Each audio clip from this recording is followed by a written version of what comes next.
Holding the most coveted power in all the states and arguably one of the most powerful national symbols around the world, the President of the United States is mandated to be protected and safeguarded at all times, whether they are in state visits, diplomatic trips, campaigns, and even family affairs and holidays. Sealed by their one integrated mission, the United States Secret Service is committed to protecting the nation's highest elected leaders, visiting foreign heads of state, and national special security events, and safeguarding the U.S. financial infrastructure and payment systems. United States Secret Service ensures the safety of the President, the Vice President, their families, the White House, the Vice President's residence, visiting foreign heads of state, former United States presidents and their spouses, and events of national significance. Their every move is well planned and strategically coordinated, leaving little to no errors since they have to ensure that the most important people in the states are safe. How do they carry over the protection of the national leaders, specifically the President of the USA? How do they ensure that the President is transported from one place to another with high assurance that they are safe? Let us find out as we reveal the safety protocols of the US Secret Service normally follows during their most secured president convoy. Join us in this video and subscribe to our channel as we deliver the latest and freshest technology updates, space explorations, as well as innovations in military, entrepreneurship, mega projects, equipment, and gadgets around the world. The presidential journey is usually accompanied by the presidential state car, officially nicknamed the Beast. The Beast goes wherever the president goes. Although much information about the presidential convoy is kept confidential, there are still some data known to the public,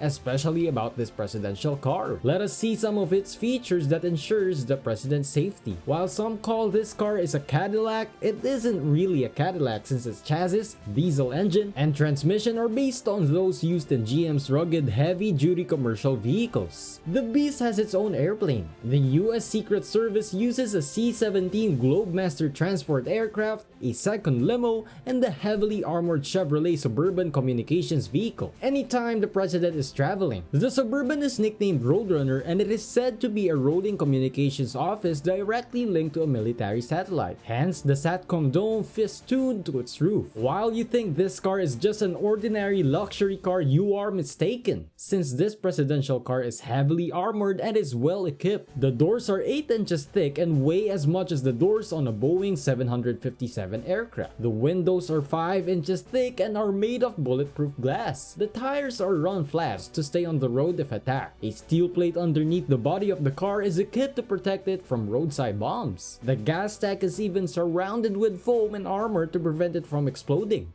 Lastly, the Beast is sealed from within to protect the president from chemical attacks. The Beast's trunk is equipped with firefighting equipment and oxygen tanks to a cache of the president's blood type. There are also tear gas canisters, shotguns, and supposedly grenade launchers integrated into the Beast. One Beast could do enough to safeguard the president, but security does not end in basic leniency. During a presidential convoy, around 40 to 50 identical vehicles travel with the president. These vehicles are in a long, well-protected convoy, carry the first family, White House staff, official guests, and other authorized personnel. Talking about superior security, the driver is not just your simple professional driver who earned his driving license over simple driving lessons and tests. The Beast requires a heck of a driver. To drive the presidential state car, the driver must have undergone 540 hours of intensive militarization training and must be a transport operator by military occupational specialty. This is to ensure that the driver can handle any eventuality while transporting the president from one place to another. The protection of the president while in transit is the full responsibility of the US Secret Service, whose members are highly trained in firearms combat as well as self-defense. Those selected to the Presidential Protective Division will serve a minimum of 6 years to protect the president. They are also responsible for ensuring that the presidential state car is in top condition. They make sure that the presidential car is accompanied by several Secret Service counter-assault vehicles to optimize safely. During the presidential convoy, the route car or the pilot car leads the pack, followed by several police officers on motorcycles or the sweepers, whose work is to clear the way so that the motorcade speed can remain as consistent. The lead car goes ahead of the presidential state car and acts as a buffer to protect the presidential state car. Following the presidential state car are several identical presidential state cars deployed to act as a decoy against any attacks. Behind these is a blackout hazmat truck truck that carries communication satellites and sensors that can detect and respond to nuclear,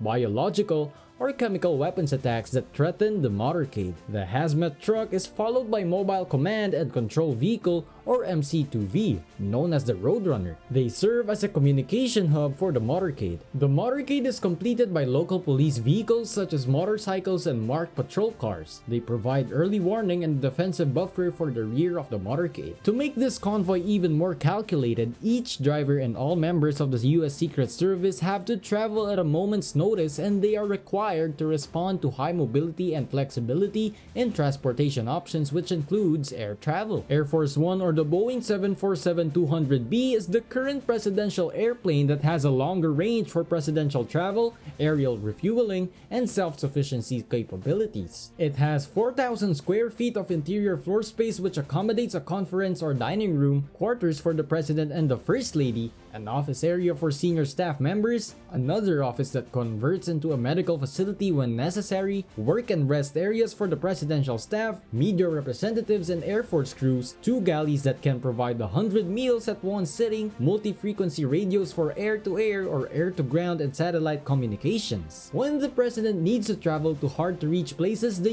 US Marine Corps uses the Marine One, the presidential aircraft. Over time, the helicopters have become the preferred choice of travel as they do not involve elaborate logistics and can reach remote places within a short period of time. The squadron operates about 19 helicopters to transport the other accompanying personnel and escorts of the president. Presidential air travel requires about 5 to 6 identical helicopters to serve as a decoy.